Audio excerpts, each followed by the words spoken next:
So it's my pleasure to introduce Nik. Nik is the Vice President of APAC Sales at Confence. Nik's responsible for helping organizations build on their security strategy throughout the APAC region by helping make humans part of the solution. In every company, he will be helping deal with cyber threats. It's my pleasure to introduce Nik.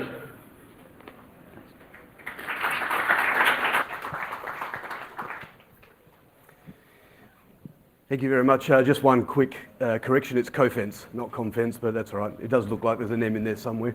And I know I'm the last presentation before coffee break, so I'm going to try to keep this as light as possible and also as fast as possible. So if I'm going too fast, just tell me to slow down. I am a Greek who speaks too fast, so sorry about that.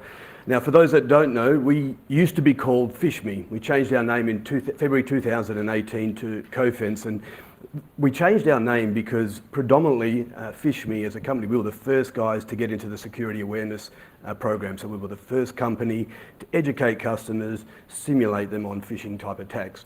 And FishMe was a good name that told people what we did. We fished them. That's what we were doing as an organization. But we changed in February 2018 because we have a very large global footprint of customers. Sorry, too soon. We have a large footprint of global customers, and those guys were telling us they needed more from us than what we were doing from a phishing perspective. So we really started to develop new tools, more tools to really help people from a phishing perspective to stop phishing attacks. And we changed our mission when we changed our name, and our mission is to enable the world to stop phishing attacks in their tracks. And we do that from a collaborative and a cooperative defense program. So the CO is for the collaborative or cooperative, and the fence is for defense, although the Americans spell fence with an S, so that's why it's Cofence with an S, not Cofence with a C. So today we're going to talk about a few uncomfortable truths. We're going to, and we've gone through these truths with all our customers that we manage globally.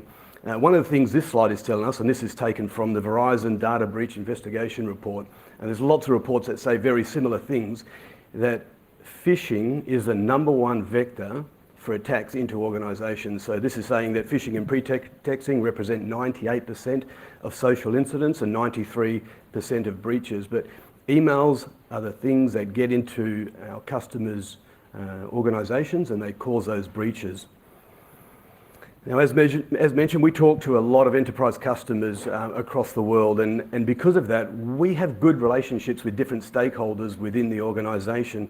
And our main goal is to understand the needs of each of those stakeholders that we deal with. From a security awareness perspective, we need to understand what their objectives are and how we can help build them a program to better defend against the types of attacks that are out there. And so they can build a campaign to launch into their system to test their users.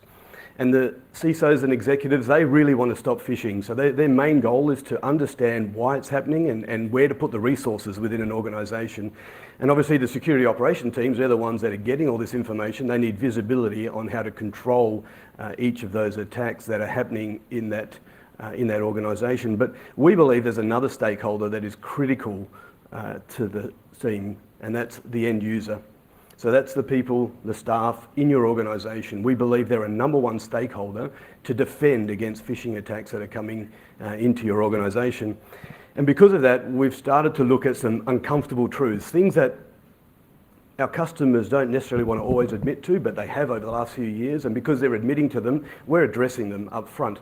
And the first uncomfortable truth is, no matter how good your perimeter defenses are or your perimeter security, malicious emails still reach the inbox. And we saw that 96% of attacks start from a phishing email. So we know that all our companies that we serve, they heavily invest in technology, and we do as well. We've got the secure email gateways, we have all our security perimeter defenses in place, and every organization we talk to does that as well. They put those in.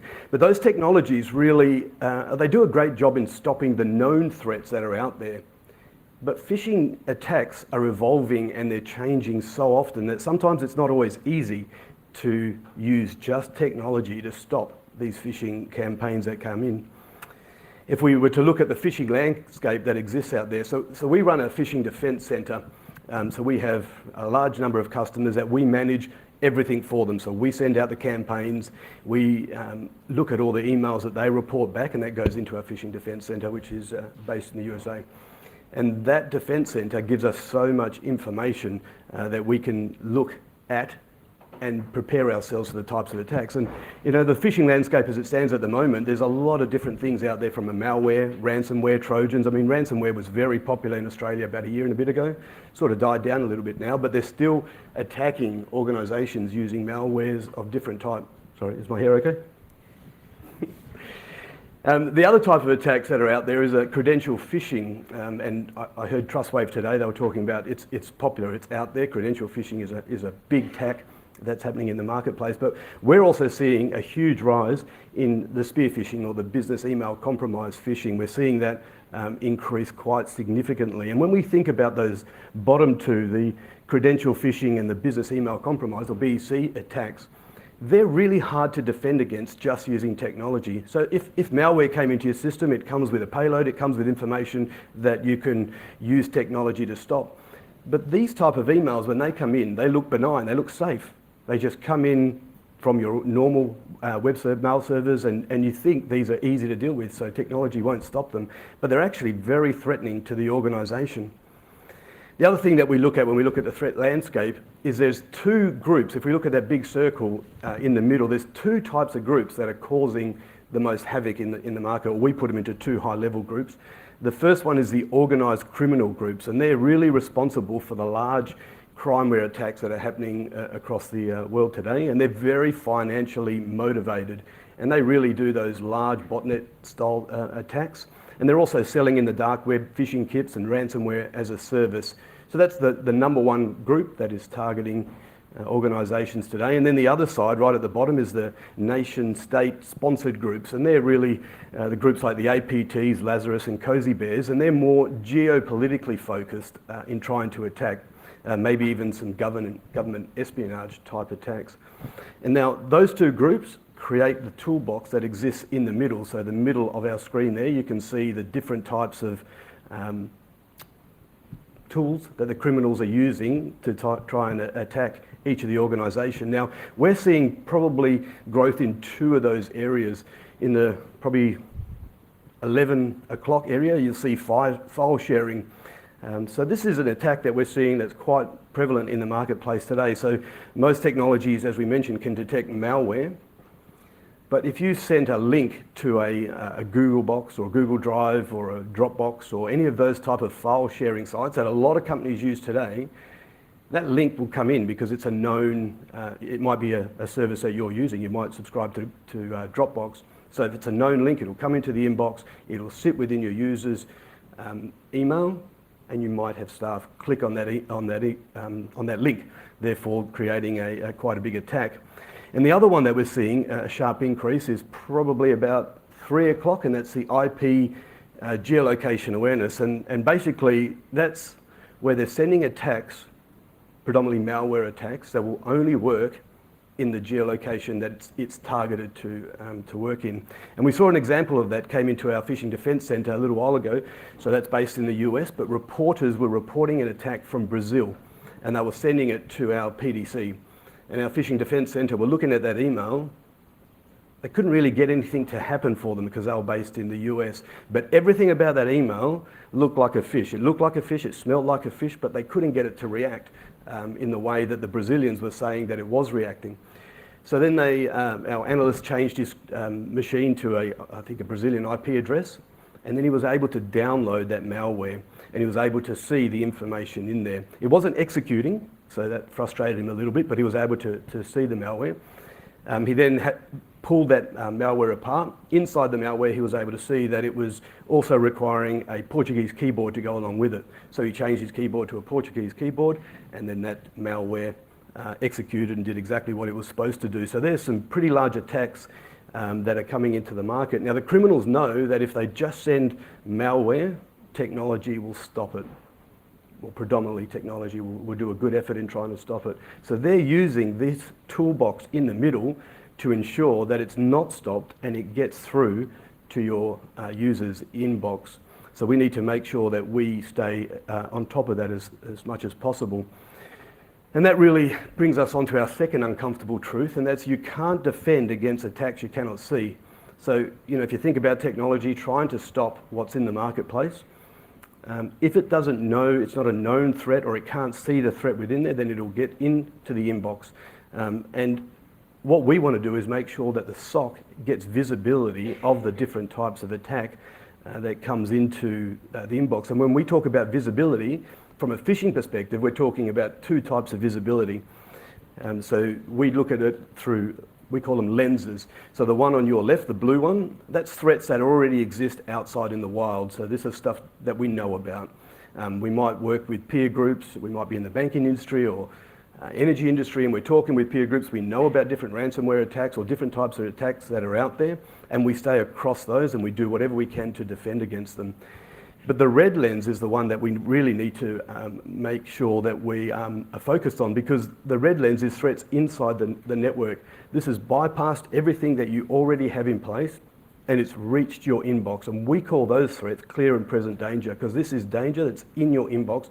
It's already happening as we speak. I was talking to someone yesterday, and he said that they have an attack that happens every time the CEO goes away or goes on a business meeting. And that's because a criminal has visibility of that. They're already in your system, they're aware, they've got into your system, and they're just watching what's happening, and then they create those BEC attacks from within the organization to send emails from the CEO that says, hey, I'm away, can you pay this bill? And the finance department know he's away, and then they send that bill. So these guys have already got in. So they're the type of lenses that we're using, and when we're using that red lens in our PDC, we get to see some interesting information from our customers that we're managing and have been managing over the last few years.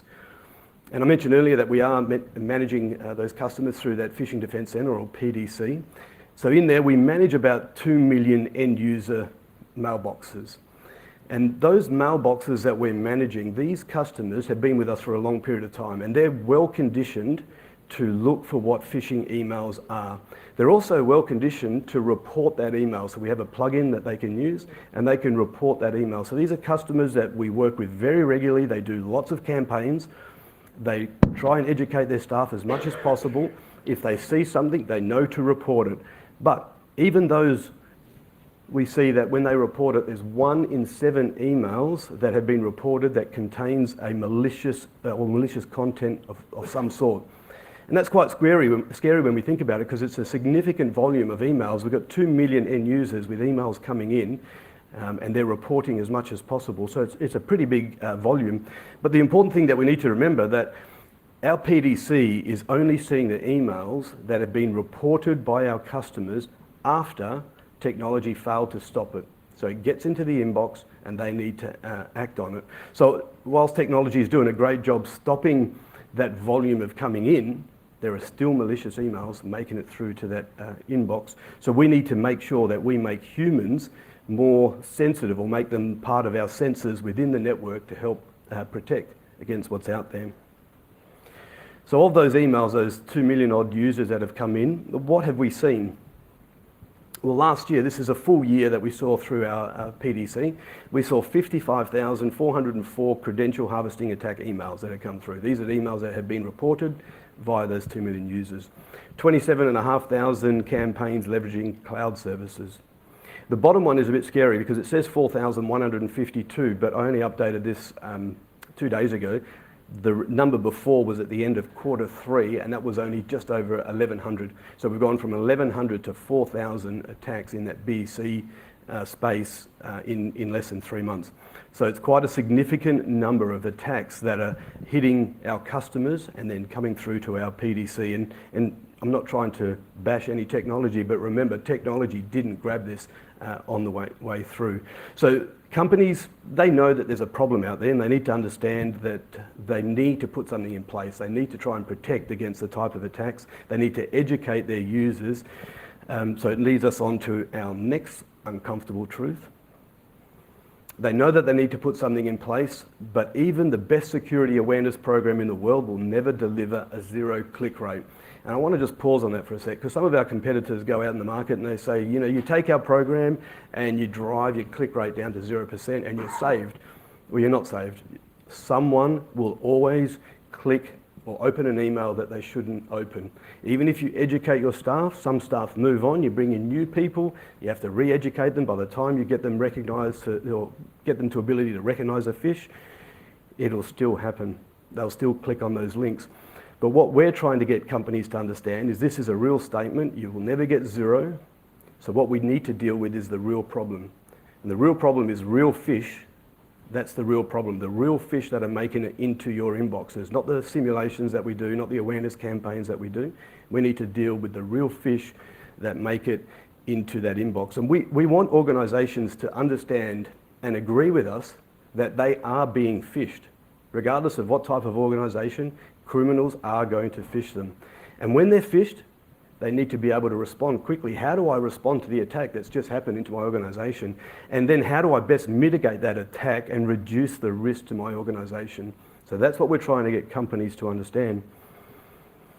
And we have a lot of competitors in the marketplace that say, you know, if you drive that click rate down, I mentioned before, you can get it down to zero, or as low as possible to zero, and that's going to be your saviour. But it won't happen. You know, in the last 4 years, we do a lot of campaigns. There's over 50 million simulation emails sent from our company just in the last 4 years. So 50 million emails that have gone out as simulation emails to companies that are well aware of the problem.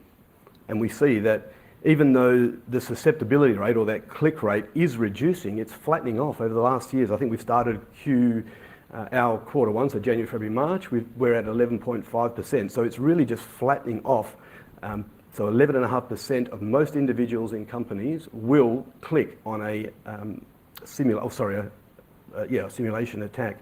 So it doesn't matter what people say about reducing that rate, you will still get people click. And the interesting thing is, if we think about a company the size of maybe 2,000, so let's just take a small organisation of about 2,000 individuals, 11.5% means that around about 220, 230, somewhere in that space, will click on an email. When you think about that's less than the people in this room are clicking on or opening up an email that could potentially be suspicious. And if they click on it, they enter the information, they could cause so much havoc to your company, to your endpoints can be compromised. So that leads us on to our next uncomfortable truth. People say if they're clicking on it, users are the problem. But we're saying users are not the problem. Users can be educated and employed to be part of your network defense system. And we use this slide to show that. So that red slide on the top left-hand side, that was a slide we mentioned before. So that's showing that the clicking rate is coming down. So it's starting to decline and it's flattening off. As over that same period of time, we've been educating customers that they need to use, or they need to be in a position where they're reporting. So they need to understand that the behaviour we're giving them is, if an email comes through and it looks fishy, should I click on it? Or what should I do? You know, some of the questions we tell our customers to ask their staff is, was I expecting this email? You know, I just got an email from the CEO saying, hey, can you please transfer $1 million into this account to pay for this? You know, is that my level, or should I be sending $1 million based on the CEO? Does it look like the email was intended for me? Should I really be clicking on the link or opening an attachment? Is there other things I could be doing before I click on that sort of stuff? And it's really the same sentence. If it smells like a phish, then need to act on it. So we're trying to get our users to look at that email, sniff it. If it doesn't pass the sniff test, report it. And we have a little button that sits in a lot of different clients. It looks like that, but a lot smaller. It's a little fish. And all they need to do is click on that fish. So once they click on it, that'll grab all the relevant information. It'll grab the headers, footers, any attachments, and it'll send it to wherever you want to send it to as your organisation. You can send it to your own IT department, you can send it to a SOC, you can send it to an MSSP, or you can send it to us as an organisation, and we will manage that information. And as soon as we get that information, or as soon as you get visibility on that type of attack, then that'll help save and mitigate a whole lot of issues. So left-hand side is clicking, right-hand side is reporting. The line underneath that is your resiliency rate, and we get that number by dividing the number of people reporting divided by the number of people clicking. And when you divide that, it really, you can see at the bottom that you become more resilient. And in actual fact, if you look at it, it says 1.86. So for every one person clicking, that's the left-hand side, 1.86% is reporting. So the more people are reporting, the more defensive you become as an organisation, because the criminals know they only need one person in your organisation to click on a link to compromise your organisation. They know that. That's why they keep changing that wheel, that toolbox. They keep trying different attacks. They just need one person to click. Conversely, we only need one person to report. Once you've reported the problem, the SOC, MSP, whoever is managing this for you, has the ability to act on that information. So the question that we always pose is there. We always ask our customers, which trend do you think has the greatest impact on improved security posture? Do you think it's just the click rate alone, or is it the click rate with the reporting rate, which gives you your resiliency level? And that's what we focus on, that resiliency side.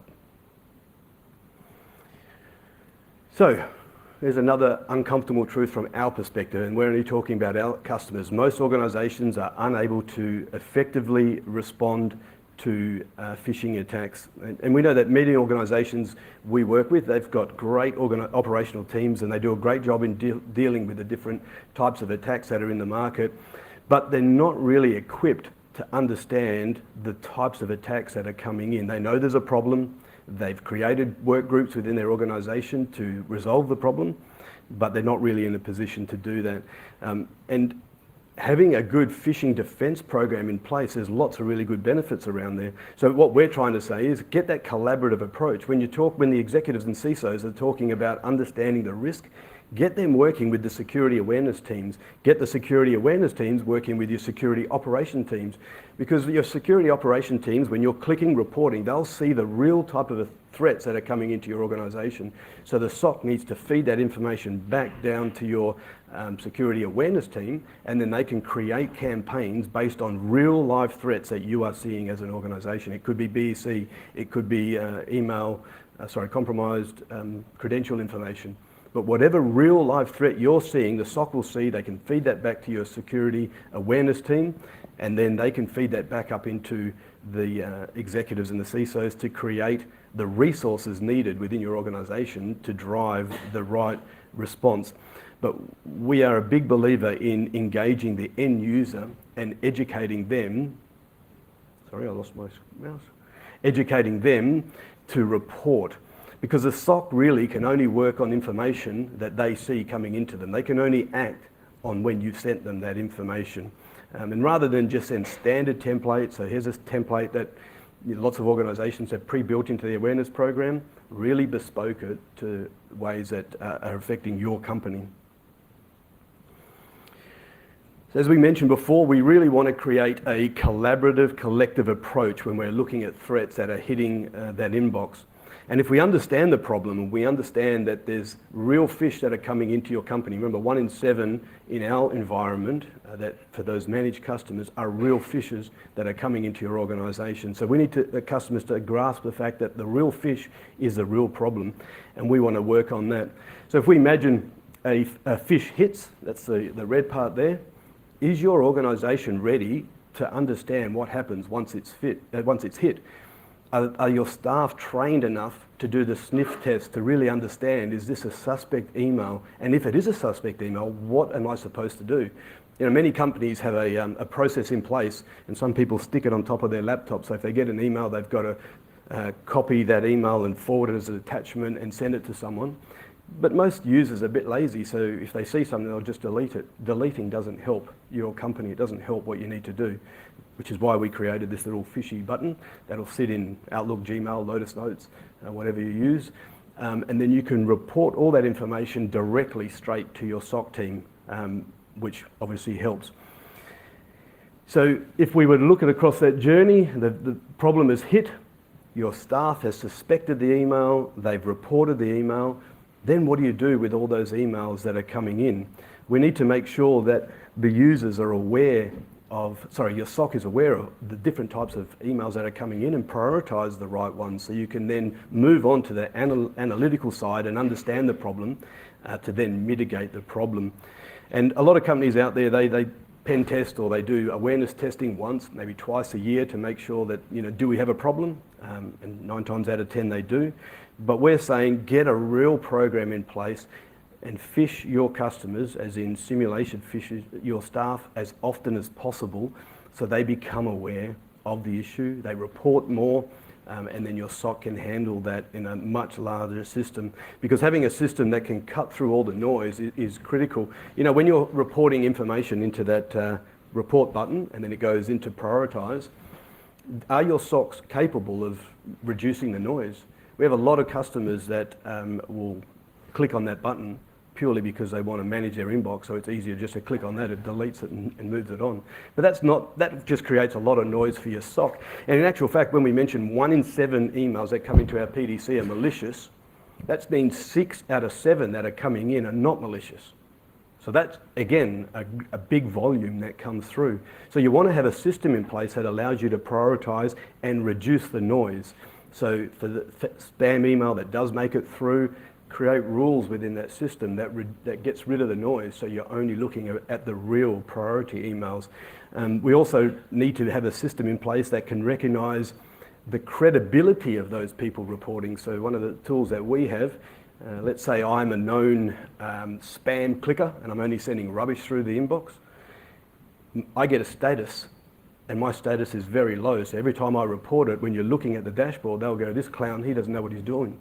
So we won't open that cluster of emails that he sent through. But we might have somebody else that's very regular hitting and suspecting high levels of phishing emails that are coming through. So you can have a system in a dashboard that highlights that high, and that means you can prioritize that cluster over all the rest of the rubbish. Our system also can collate all that information together. So even though it's one attack, they might just change a few little things along the way. It'll collect and gather all those together. So you're dealing with the problem as a cluster, making it easier to prioritize than reading 300 emails entering in that inbox. So we need to make sure that we're building a system that can help you move along this kill chain along the bottom as quickly as possible to get to that mitigation area to stop that attack coming through. So let's go on to the next slide, which is a little example that we had recently last year of a global customer in the USA. So it's a large medical organisation and they use our technology. They use it very regularly. They have everything in place. They do simulations very regularly. I think they're up at about once a month, but then repeat offenders get done a lot more than that during that time. So they've got 12, 14 programs that come out every year. They click the button very regularly. If they see something, they click on it, sends all the information through to our phishing defense. So they're very conditioned to understand what a phishing email looks like. They're very conditioned to report that email. But what they did is a nasty fish came through, and this fish that hit the organization looked very real. It came from their CEO, and it was trying to get payroll information from them, but it looked really real. Every single person that was conditioned to read that email looked at it and thought, this is a real email, so we need to act on it. So, but there was a link. Within the link, there was a fake 365 Office login page, and people clicked on that link. Actually, thousands of people clicked on that link within a very short period of time. But what happened was, with the thousands that had clicked on it, thousands had also reported it to our PDC. So at 11:48, the email came through to our PDC. At 11:49, we had already received the email and started to go through the prioritization of it. And we realized pretty quickly, well, within 19 minutes, I think was the total time, that is a real fish. It was a real problem, and they were trying to get that payroll information from them. So by 12:07, we were able to go back to the customer, tell them this is a real attack, and mitigate that whole problem. No money left that organisation. No attack happened to any of the users in that environment. That's our 19-minute one. We've just recently put on our website a 10-minute one, so it's a little bit faster, but the attack was a little bit different. So these are the types of tools that you need to have in place to ensure that you can shut down an attack in a very short amount of time. I think Trustwave mentioned before, it might have been someone else that I was listening to, the average time that a criminal is in a network in Australia is in months. So they're inside your network for months before organisations find out about it. And a lot of ways, as we mentioned, they get in is through these emails. So to be able to work through this kill chain from left to right in a quick period of time will get them out of your network as quick as possible. Remember, you only need one person to report something for that to be worked on. So I said I'll be quick, so to summary, we believe that users are not the problem.